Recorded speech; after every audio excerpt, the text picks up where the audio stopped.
Hello, good afternoon. I hope you can all hear me. My name is John Hart and I'm a member of the North Yorkshire Local Committee of the IET. And so I ask you to indulge with me in a little few moments of technical issues. They've already been on the screen in terms of slides, but a few technical notes. If you're watching live, you can ask questions using the Q&A button, which you should have on your screen. And that is available throughout the event. So questions can be asked at any time. Should you have any technical issues, such as loss of Wi-Fi, you can rejoin the event using the original link. Please also remember that today's event is being recorded, so you will be able to watch it again. Subtitles are available in this event. To turn these on or off, use the CC Live transcript button at the bottom of your screen. Right, and I apologize incidentally for the slight hoarseness in my throat. I apologize for that. So now the pleasurable part of the experience of being here as your chair. Where do we start? Well, it's always a good place to start at the beginning. And today, that very good place to start is where I am with good fortune, introducing our speaker today, Dr. Anna Ploszajski, who is about to talk to us on a subject of handmade, the search for meaning through making. Dr. Ploszajski is a multi-award-winning materials scientist. Now, if anyone is not sure what a materials scientist is, I came across one definition as to what a materials scientist is: someone who studies and then analyzes the chemical properties and structure of different man-made and natural materials to learn or gain new knowledge, which is then applied to developing new or improving in existing materials. I do believe that we will quickly form the view from Dr. Ploszajski that she is someone who does not approach a specialism with a blinkered view focused on one material or a direction, but relates her knowledge and innovative thinking to a broad range of materials which have particular personal meaning for her. And we will learn of someone who enjoys developing and using craft and heritage skills to make things using the very materials she's been talked into us about. So I'm not going to drag on much longer. I'm not quite sure my voice will hold out much longer. Simply now to ask, what is the very basic definition of material in engineering and scientific terms? My answer: the matter of substance from which something is or can be made. Now, please join me in welcoming Dr. Anna Ploszajski, accomplished author, inspirational speaker. Please be inspired, be amazed, learn something today, enjoy. Thank you very much. Hello, my name is Dr. Anna Ploszajski. I'm a material scientist, writer and storyteller based in London. And it's my great pleasure to be with you today to talk to you about my new book called Handmade, A Scientist's Search for Meaning Through Making. This story starts with me not really being much of an artist. In fact, I can trace this back to a very distinct, memorable and traumatic childhood event when I was in primary school, and our class was having an arts and crafts lesson. And I should say that at primary school, I was very academic. I was sitting on, the top maths table. I'd accrued a record tally of gold stars that year. And all in all, I think you could characterize me as a bit of a teacher's pet. So going into this arts and crafts lesson, I was feeling confident that I would be able to create something brilliant. And our task was to make a cushion. I decided to make mine in the shape of our new pet rabbit, Daisy. Except, unfortunately, it didn't quite go to plan. So my rabbit cushion ended up with a very sort of long face, very indistinct and quite short ears sticking up out of its head, very long and like sticky outy legs, a long tail, very skinny body. And for some reason, I drew like a really sort of manic grin on the front of its face. And it just looked like the most ridiculous, ugly, sort of Frankensteinian creation, nothing like our pet rabbit, Daisy. And I remember staring at this ugly cushion as it sort of sat nestled in amongst all of the other lovely cushions shaped like flowers and cupcakes that all the other children had made. And I felt so upset and so ashamed. And I remember showing it to our teacher and seeing her try and stifle a laughter because it looked so ridiculous. And from that day, I vowed that I would never, ever attempt arts and crafts ever again. So perhaps it's of no surprise then that after that point, I went on to become a scientist, and now I'm a material scientist. So this means that I study stuff like metals, plastics, ceramics, glasses. And as a material scientist, what I do is I like to zoom in to have a look at what the substances are made from. And all these substances are made of atoms. And we zoom in either with our imagination or sometimes with scientific instruments, and we have a look at what those atoms are up to inside those materials. And what those atoms are up to, the type of element from the periodic table that they come from, or how they bond together, how they're able to move past one another inside materials.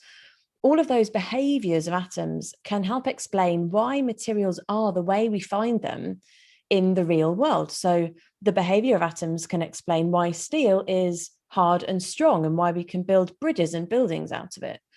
But the same behavior of atoms, or rather a different behavior of atoms, but looking at it in the same way, can explain why a material like rubber is soft and flexible and stretchy. And once we understand why the different flavors and behaviors of atoms can dictate all of these physical properties around us, we can then start choosing new materials for a certain job.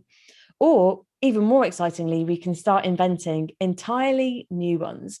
And of course, humans have been inventing new materials for millennia. The first new material that has never been existing in nature before that we invented was the material of bronze, invented 5,000 years ago.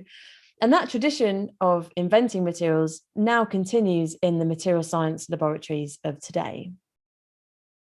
So that's my expertise in materials, is understanding the science behind all of these sort of theories of atoms. And, I understand the theories and the formulae, and I can draw you any graph you like to explain any material property that we observe in the world. That's where I'm coming from. But one day, about 4 years ago, this way of thinking about materials and my whole understanding of the material world, it came sort of crashing down around me. And I realized that I really didn't understand very much about this stuff at all. What happened that day was that I walked into a place called the Institute of Making, which is sort of a material science department based at University College London, but with a bit of a twist. So at the Institute of Making, they have what they call a materials library. And this is a collection of over 1,000 different objects representing the whole range of materials, metals, plastics, ceramics, but also natural materials like beeswax and wood and bark and wool. And when I walked in there for the first time and I surveyed this wall of objects of all sorts of different materials, I had this crushing realization that although I understood the formulae and the theories of these materials, as I walked around and I picked up these objects and I sniffed them and I tried to bend them and I felt them in my hands, I realized that I didn't really understand anything at all about what those materials even were in the real world, but also how they had been made. And I was confronted by some very uncomfortable new experiences. I was confronted by some new materials properties that couldn't be explained by scientific reasoning, properties like allure and intrigue and disgust and menace. There's no formula for that in science. And yet, as I picked up these objects and explored this library, those were the properties that these objects embodied. And so the question was then, how are these objects able to embody those materials properties? What's that process that can turn just everyday porcelain, for example, into a teacup that has sophistication? And the answer that I found was that that missing link in my knowledge was craft and handmaking, and the world of turning and transforming materials into objects by hand making.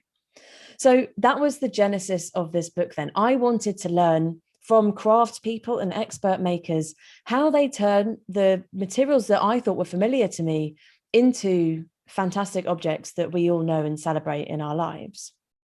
And so this book contains 10 different chapters, which each focus on one material. And in each chapter, I go and meet a craftsperson and maker and actually get my hands on this stuff and have a go. And it was my hope that if I was able to witness and to learn, to get my hands dirty with these materials, then finally I'd be able to fill in that missing gap in my knowledge between the material science that I knew and the materials actually out there in the real world. As I was writing this book, I began to notice something, which was that all of these 10 materials, they intersected with my life experiences and elements of my identity in some way. Each one had left its own mark on my life, and I hadn't really realized that until I started to study them for this book. And so throughout the process of writing this book, it kind of became a bit of an autobiography. And so each of these chapters tells stories not only from the world of history and material science and engineering, but also of me and my life and how these materials have touched that. So in this talk, what I'm going to do is give you a brief overview of just 5 of the stories that I tell in this book, just 5 of the materials out of the 10. And it's really my hope that by the end of this talk, it will change how you view objects that you come across, and maybe even you'll be able to identify how materials intersect with your own life too. So the first material that I looked at for this book was glass. And this is because this is a material that is well within my scientific comfort zone, because glass as a material has always been hand in hand with scientific progress. It also has intersected with my own sort of progress really as a scientist, and it's always been there throughout my scientific career. So I'll tell you the story of where I'm coming from with this. And when I was at school, I studied maths, further maths, physics and music at A-level, and I actually applied to universities to study physics because I was interested in how you can apply maths to the real world, and I saw that as physics. In the year that I applied to Oxford University, and that year it just so happened that the Department of Material Science were really low on applications because it's a subject that not many people have heard of. I certainly hadn't heard of it at the time. And so I decided to take them up on their offer and interview for both physics and material science, because they invited the physics applicants to apply for both subjects, because you needed sort of very similar kind of A levels in order to succeed in those subjects. So off I went to Oxford for these interviews, and I was there for 3 days. The first 3 days, or the first 2 days were my physics interviews. And I don't think I've ever been as unwell as I have been over those 2 days. I had the worst head cold of my life. It might even have been the flu. I remember waking up on the first morning, not even being able to open my eyes because they were so crusted over with sort of mucus. I remember sitting in these interviews with tears streaming down my face, my nose just a sort of constant stream. And my head was just so fogged up with all of this illness that I just could not think straight. And so my physics interviews just passed by in a blur of sort of confusion and mostly silence on my part. So they didn't go very well. On my last morning there, I went off for my material science interview, which was this sort of surprise free shot. And I was feeling slightly better. And I sat down in this room facing these professors of material science and felt relaxed because I didn't really know what I was getting myself in for. They knew that I hadn't applied for it. And we just sat and chatted about, I remember we had a kind of broken hunk of metal between us on the table, and they just asked me questions about it and what I thought about it and how it made me feel. And I remember coming out of that interview thinking, well, I don't really know what material science is, but I guess it went okay. A few weeks later, I remember it was Christmas Eve, and I heard the post flop onto the doormat downstairs, and my dad slowly climbing the stairs to knock softly on my door and handed me a cream envelope. And I opened up that envelope and it said, "Congratulations. We're delighted to offer you a place to study material science at Oxford University." And I thought, oh no, what is material science? What have I got myself in for here?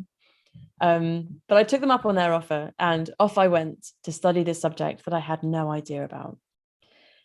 But it turned out that the material of glass was able to save me in this confusion, because glass is a material that, in order to understand it, you really have to understand the physics of electromagnetic waves and how they interact with subatomic particles like electrons inside glass. And there's quantum mechanics behind, why glass is transparent and how it interacts with those light waves to bend it and to refract it.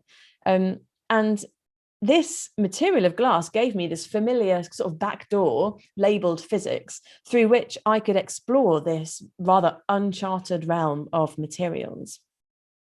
So as an undergrad, glass gave me that in with material science, and I absolutely loved it. I have to say, earlier I said that I chose physics because I wanted to apply maths to the real world. Well, material science is, I always describe it as a mixture of physics, chemistry, and engineering. It's that one step further into the real world, in that it's got engineering applications. And I remember in our undergrad lectures, in our undergraduate laboratories, we would take apart a lawnmower and try and work out what all the components were made out of and why. And so it was a real education in sort of engineering and real world applications. And I absolutely loved it. After that, I decided to go on to study a PhD. And again, glass was everywhere here. It spilled out of cupboards as beakers and Petri dishes and glass funnels, and lay sort of crusted up in sinks, because PhD student researchers are very, very bad at doing their washing up, it turns out. And one day, while I was doing my experiments in the lab, I broke a piece of very, very expensive glassware. And in pubs, when you break a piece of glassware, people tend to cheer if you drop a pint glass on the floor and it smashes. That's not the case in a research laboratory. In a research laboratory, when you smash a piece of glassware, generally people just roll their eyes and tell you to go to the glass blower to get it fixed. So that's what I did, clutching my sort of newly weaponized glass test tube. I went off to these glass blowers to get this apparatus fixed. And I remember walking into their into their workshop and just my jaw physically dropping. There was glass articles everywhere. And I can remember peering over the shoulder of one of the glass blowers as he fixed and sort of tempted this gooey, transparent material back together, and fixed my previous mistake. And looking at this stuff with wonder, because glass as a material for the sciences is always looked through. It's never really looked at. So we value it because we can contain our experiments in it. It's completely inert and we can see what's going on inside. Down a microscope lens, the glass is what is bending that light to magnify what we normally can't see. And same with telescopes as well, but instead of for the very small, it's for the very large. But watching this glass blower tend to this material and sort of lovingly coax it back together, it really made me look at glass for the first time. And so for this book, whenever when it came to choosing a glass expert to go and have a go with, I didn't hesitate to go and meet a glass blower who sits very much at the sort of confluence of science and the art of making glass, of the people that actually make this glassware.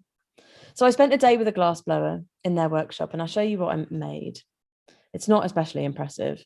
It's just a long green glass rod, which is very bent slightly, and then I've wrapped around it this transparent glass rod.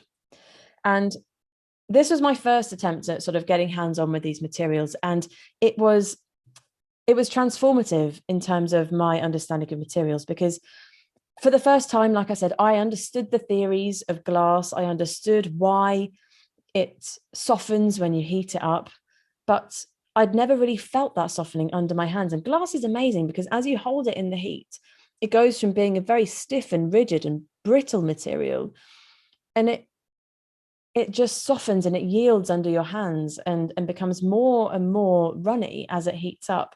But nothing visual changes about that. And so it's really delightful to properly feel that. There's a sort of feedback loop of feeling that you get when you're manipulating glass in the heat. And the theory that I knew about that was dictating this was called the glass transition temperature. And it's a very sort of mysterious, actually, property of materials. And we're still not 100% sure exactly how it works, but it's not the same as a material melting, right? So let's think about melting materials for a second. Let's take the material of ice. We're all very familiar with ice melting at 0 degrees Celsius. It turns from a solid ice cube to a liquid water. What's happening there is that inside, the molecules in ice they're all sort of lined up in a really neat and rigid, repeating 3D structure. So if you were to zoom in, what you would see is long rows and columns of atoms in a 3D configuration. We call that in material science a crystal structure. And crystals, like ice, when you heat them up at their melting temperature, the bonds between those atoms are all broken at once. Because those atoms are configured in a way that all of the bonds are the same length and the same strength, they're able to break at exactly the same time with the same energy, which is what you're doing when you're melting an ice cube. You're breaking those bonds inside. That's not the case with glass. Glass doesn't have one distinct melting temperature because it's not made of a crystal. In glass, the atoms are arranged in a very sort of chaotic, random jumble, which we describe as being amorphous. In glass, there are no regimented rows and columns of atoms like there are in a crystal like ice. And so instead, what happens is as you heat the material of glass up, those bonds, they're all different from each other. And so none of them break sort of exactly the same time. So what you experience as a glass blower is a very gradual softening of the material.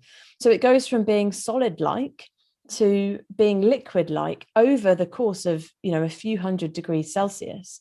There is no one distinct, this material melts at 0 degrees. So I knew all the theories and formulae about the glass transition temperature and what it might be doing, but to feel this glass do it under my hands was an utter delight. And And glass was really my in terms of getting to know this world of craft and manipulating materials by hand. So that really increased my confidence. That was my first material. And I thought, hey, I've been able to make this. It's not that impressive, but I've been able to make something. So here I am on my sort of crafty quest. The next material that I looked at was a real titan of the material world, one of the sort of biggest, most well-studied materials that we have, and that material was steel. My first experience of steel was thousands of miles away from where I'm sitting talking to you now in the UK. My first experience of steel was on the salt flats of America and Utah, sort of on the border of Utah and Nevada in America. And this first encounter with steel gave me the impression of it as a very sort of macho material, of one of strength and hardness and I suppose sort of hardcore engineering applications.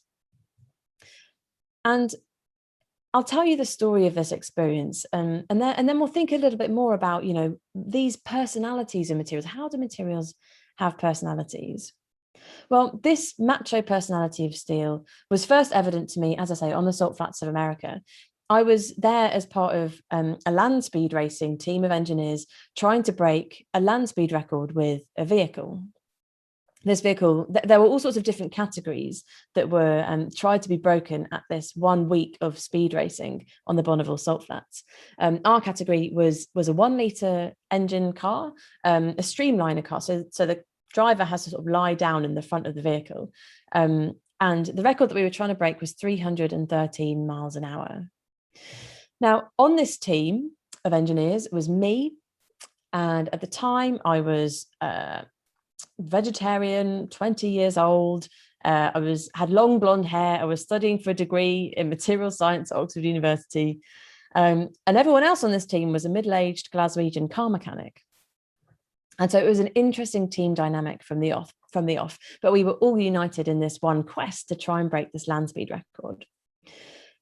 Now, we only had 7 days to do it in as well. And over the first few days, lots and lots of things broke. But by day 4, the car was running pretty well. And we managed to get up to around 200 miles an hour before something in the engine went bang, which is absolutely not what you want to hear when you're going at 200 miles an hour. So we took the car back to the pit stops. The mechanics opened up the engine and out fell this kind of waterfall of black, glittery engine oil. Now, that glitter inside that engine oil was actually what had 5 minutes ago comprised the steel components of the cogs inside the gearbox. This gearbox had been completely stripped and destroyed. But out of this mess, I picked out 2 little oblong steel objects, about that big. And as I turned them over in my hand, I realized that they were probably the teeth that had come off of the edge of the gear cog, the sort of ridges that you see on the side of a gear cog. I think that they were 2 of those that had been broken off. And as I turned them over in my hand and I wiped off this disgusting engine oil, I noticed something very strange. On the first of these, the fracture surface, in other words, the surface that is the new surface that is created when something breaks off something else, it was dull and sort of mottled and rough. And I knew from my lectures at university that year that this represented ductile fracture.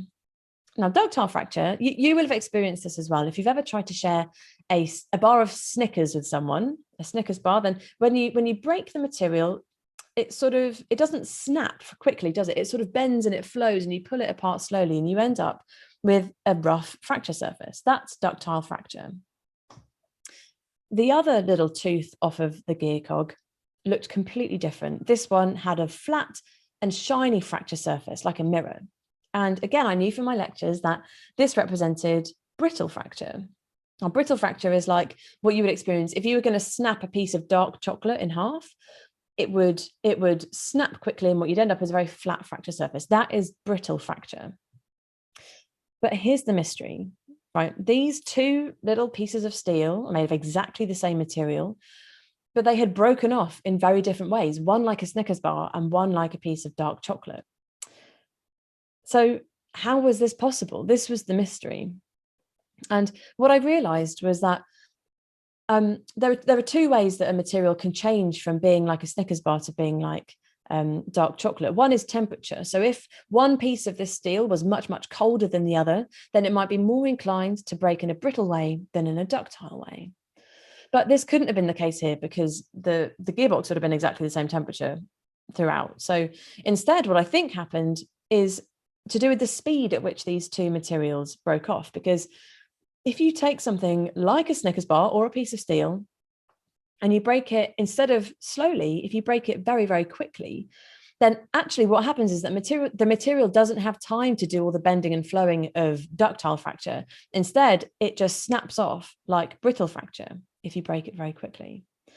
So this is what I think happened inside the gearbox. The first of those little teeth had broken off with ductile fracture and then slammed around inside the gearbox, smashing into the second one, which then broke it off so quickly that it came off with brittle fracture.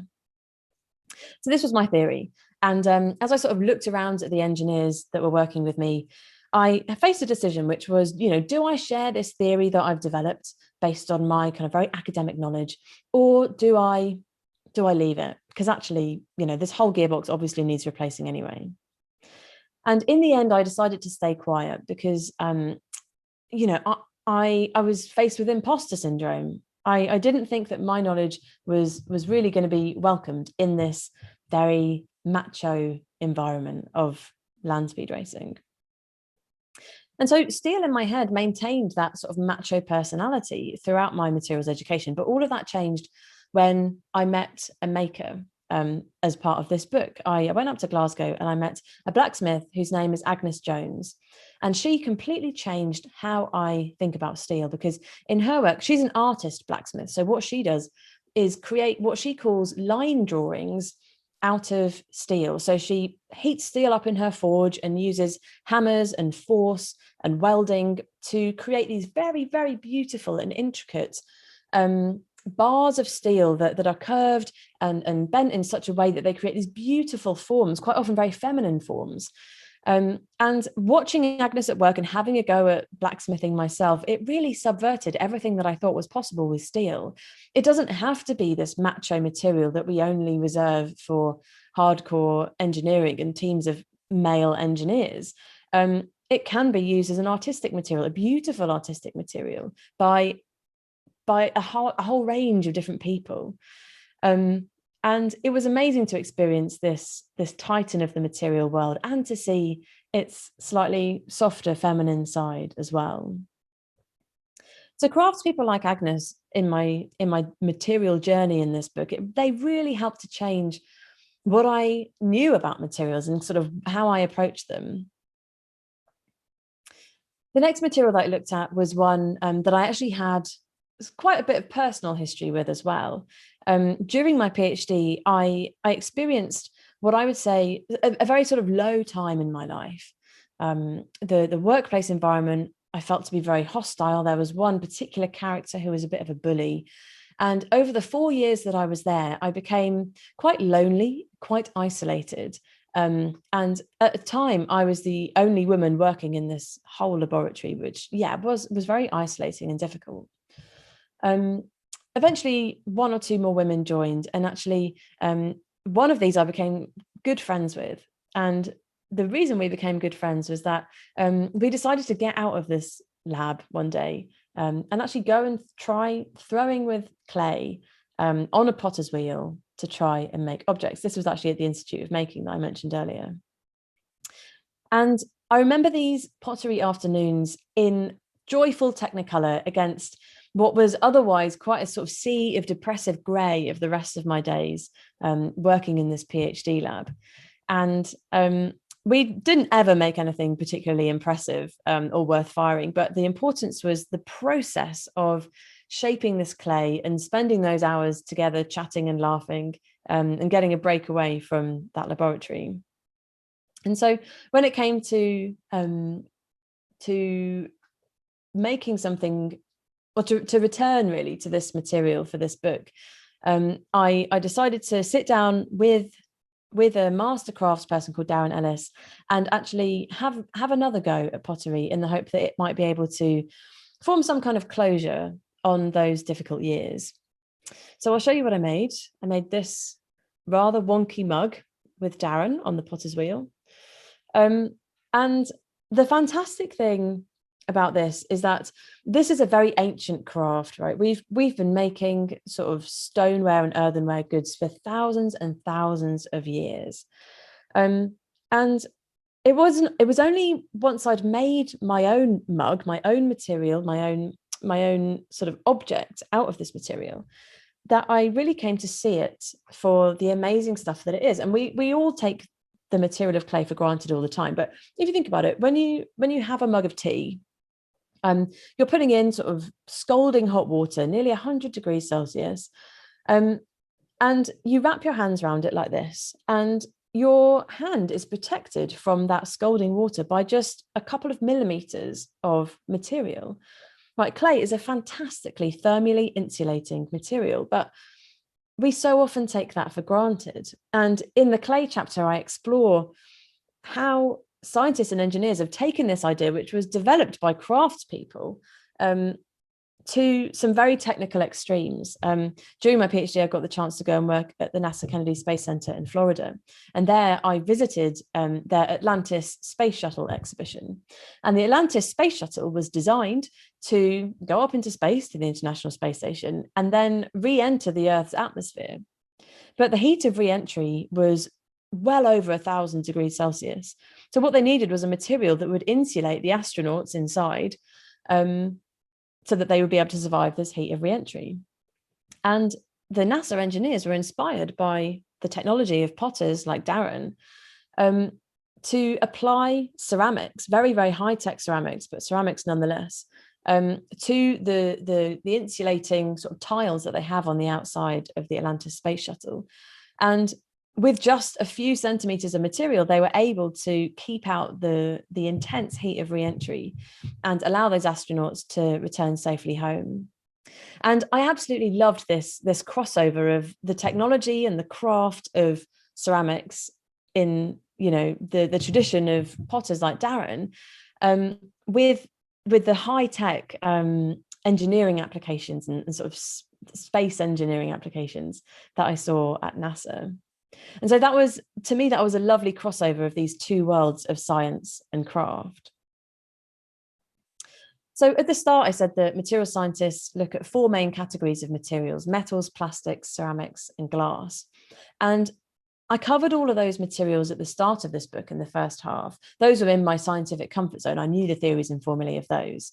In the second half of the book, I take a real leap out of my comfort zone and look at the materials that are more prevalent in the world of craft, materials like wool and wood and paper and stone. And the other material that I look at in this category is sugar. Now, the story of sugar is the story of a particular experience of mine from a couple of years ago. So 3 summers ago now, I stood on Shakespeare Beach in Dover with my arm raised, ready and waiting. A little way off the shore, I could see a small boat bobbing around, and on that boat stood 2 of my crew members that would be helping me as I attempted to swim the 21 miles across from England to France across the English Channel. Now, one of the questions that people often ask me about channel swimming, well, I mean, there's a lot of questions. Are there jellyfish? Yes. Do you stop and eat? Yes. Do you stop for a rest? Not really. Channel swimming, there's a lot of very silly rules about channel swimming. No wetsuits either. That's the other question. No wetsuits, just a swimming costume. One of the silly rules that they have, though, is that you're not allowed to get on the boat for a rest. All the stops that you have to have are treading water in the water, and you're not allowed to touch your crew members or the boat. And so obviously, when you're doing that much sort of strenuous exercise, you need to refuel your body regularly with energy. And for me, this came in the form of sugar. And this material of sugar, it really structured the whole swim, because it was my aim to stop every hour on the hour to refuel with sugar, to give my muscles the energy in order to keep swimming. And there was a whole plethora of sugars that were on board that boat that my crew members would throw down to me in the water as I treaded water every time we stopped. I had cakes and sweeties and high energy carbohydrate drinks, and everything that you can imagine. And this material of sugar was such a huge part of that experience. Now, I'm not going to tell you the whole story. You'll have to read the book if you want to know how that story ends. Did I make it to France?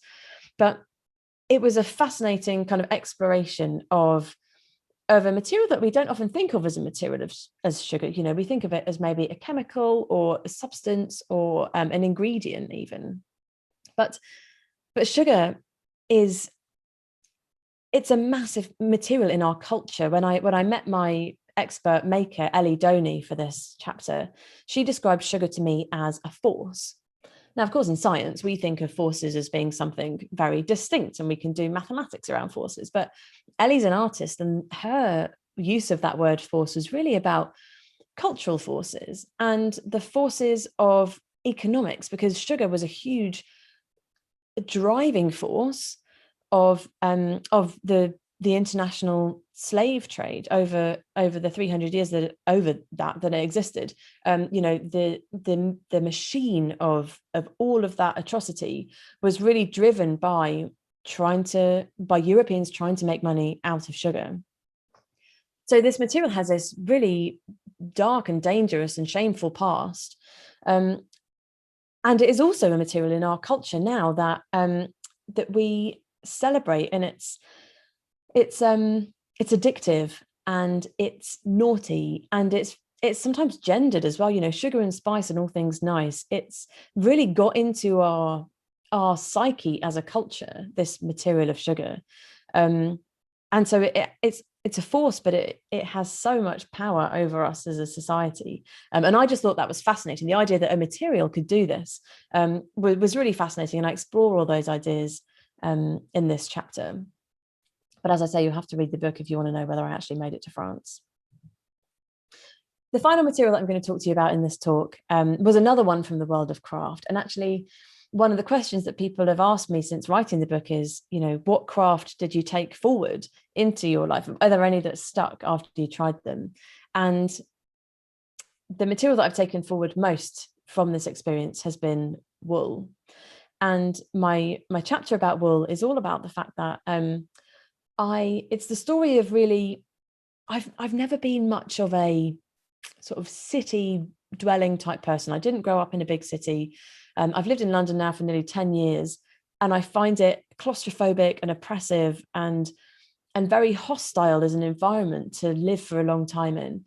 And a couple of summers ago, that really kind of got the better of me, and I decided to buy a camper van to be able to escape the city whenever I wanted. And it was sort of my little life raft to be able to survive this hostile city living.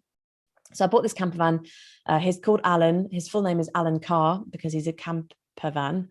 And the wool chapter is the story of my first big trip with Alan, 5-week-long trip to the Scottish Highlands and Islands and the north of England to explore the tradition of wool in Britain, because wool has been a really important material for the whole of Britain and Ireland over the millennia, really. And what my idea for this trip was I wanted to learn how to knit. And so my idea for the trip was to, on my tour of the Scottish Highlands and north of England, I decided to each stop try and source some locally sourced wool to knit up a little patchwork blanket that would tell the story of my trip, but in kind of object form. And again, I won't tell you the whole story now, but I was able to sort of visit all these amazing places and discover and meet these incredible people, all who have like a real passion for crafting and for making with this material of wool. Scientifically, wool was very alien to me, because natural materials like wool and wood, these are not ones traditionally studied in material science. These are materials that have been created by evolution, forces of evolution, over the last few millennia.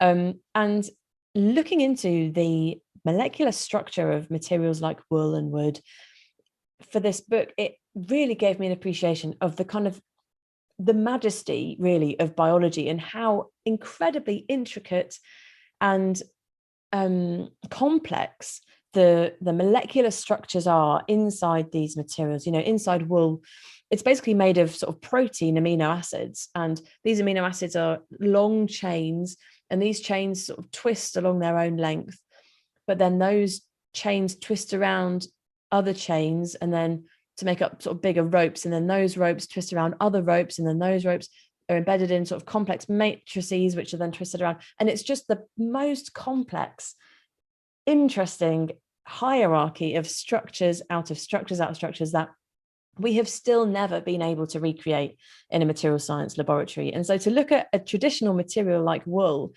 as a material scientist is so exciting, because it just demonstrates that we've got so far to go in material science. There's so much more left to discover. And biology can really kind of pave the way to that. There's a huge area now in material science called biomimicry, which is all about looking to nature for inspiration and trying to recreate what it has already been able to do so brilliantly over the millennia of evolution. So this material of wool I've kept going with. I've been knitting now for the last few years. I've graduated from the blanket to make hats and jumpers and socks and scarves and everything else. And so it was a real turning point for me personally, because I mentioned at the start that I vowed to never become an arts and crafts person, to never attempt to put myself out there again. But actually, the material of wool enabled me to call myself a crafter for the first time. And that was a real joy. So that's the end of this talk. I'm not going to talk about any more materials now, but we can do some of those in the questions. So this book, as I said, takes the reader from these familiar 5 materials within the world of material science, the metals, plastics, ceramics, and glasses, and then sort of transports us through this less familiar world of craft, of natural materials. And like I said, the stories in the book, they really tell the stories of how these materials have intersected with my own life. And I really hope that by the end of reading the book, readers will identify the stories told by materials in their own lives too. Before I finish, I'd obviously like to give a huge thanks to all of the makers that spoke to me for the book. I'd also like to, if you've got a copy of your own book, just point out the brilliant illustrations that have been done by a friend of mine called Hannah Ayub. She's a wonderful illustrator, and she's done chapter illustrations for every single one of these chapters. So a huge thanks to Hannah for contributing to the book as well. But for now, I'll stop there, and I'll be delighted to answer any questions that you may have. Thank you very much, Anna. Yes, I understand your views regarding sugar, and also elsewhere about plastics. And I think you know what I mean. In terms of questions, we have 6, would you believe? And great. Amongst them, there are some very good questions. In fact, there are all of them are very good questions. The first one then is, do you think that crafts people of the past were scientists or distinctive makers or instinctive makers? Did they understand scientifically how their materials behaved? I think that's a really interesting question. I think one of the things that I noticed when talking to all these crafts people, well, there's a couple of things actually. All of our scientific knowledge, how we think of material science today, that knowledge is kind of built on the shoulders of the knowledge of the crafts people. So they were the ones who first understood, with the example of steel, how the color of steel relates to its temperature and its workability in the blacksmith's forge. I use the example of clay as well. The knowledge of potters like Darren has been built upon by the scientists at NASA to be able to make these incredible ceramics that coat the outsides of spacecraft. So Are craftspeople scientists? Yeah, I would definitely say that they are, because their process of understanding materials is all about experimentation and trial and error, which is exactly what we do in the labs all the time as material scientists. The difference, I think, is in the language that we talk about these materials through. So I remember interviewing a silversmith called John Hart for my podcast, and he described cold working the silver that he does day to day as making the atoms angry. And when you cold work silver, the material becomes stiffer and harder as the atoms are all kind of jumbling around inside. His understanding of that material was very much based on how it feels and the kind of personality that it adopts as he works with it cold. Whereas obviously my understanding as a material scientist is more to do with the atomic structures inside and the cause of that change in material property. So material science and craft is just two different ways, two different languages of talking about the same stuff of materials. So yeah, I would say that craftspeople are definitely scientifically minded. We just talk about stuff with a different language. I've an awful feeling, Anna, that the questioner wanted us to talk about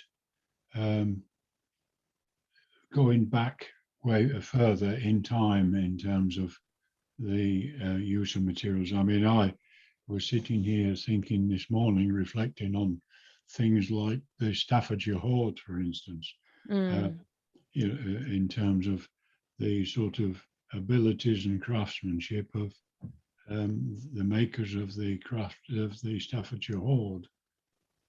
The next question is a very, very good one, and I'm quite envious of it, actually.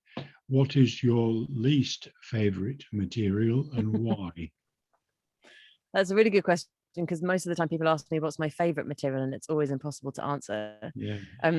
My least favorite material, it changes all the time. One that I find very frustrating is graphene.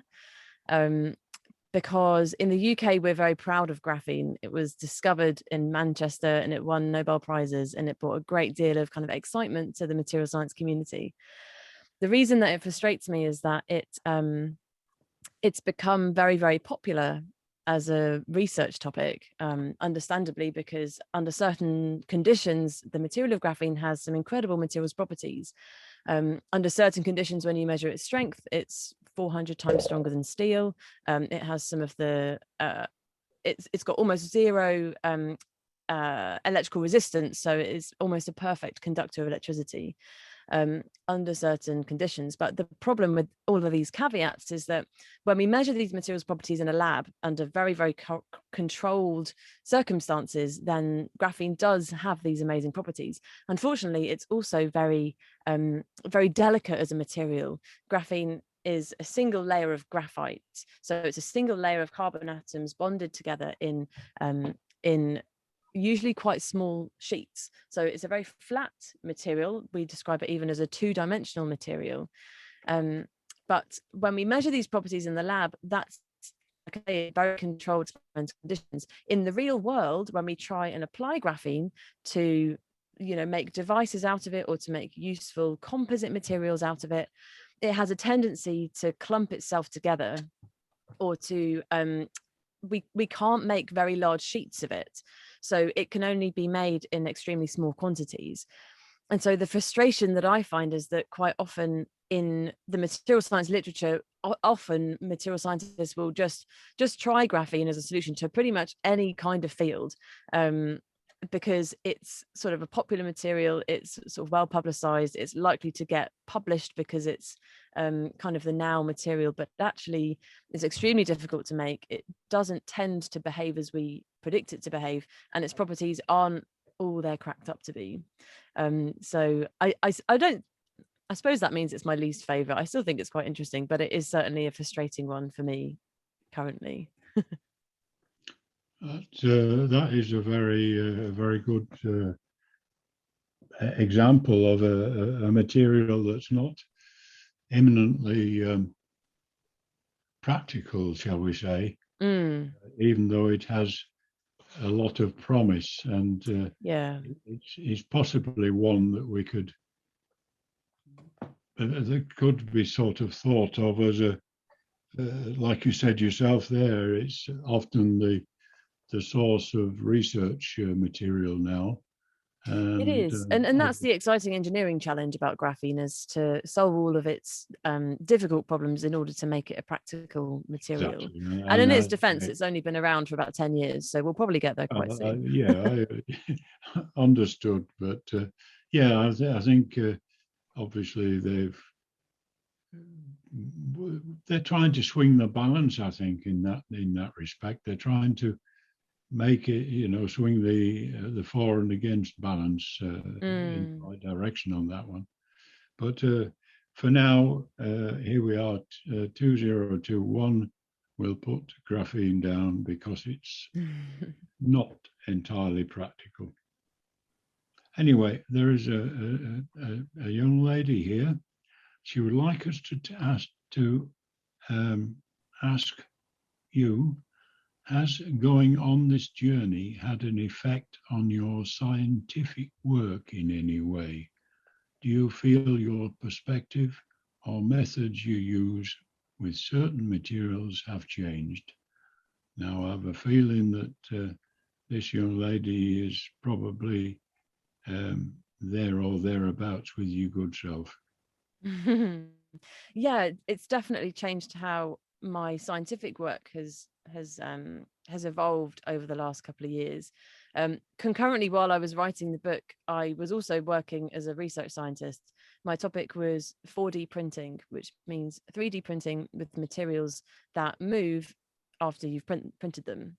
So one of the problems that I had at the time was getting my was designing materials that would move in the way that I wanted them to after I'd printed them, but also kind of hacking an existing 3D printer in order for it to be able to print these materials that had this ability. And I remember one of these experiments I did was trying to hack this existing 3D printer.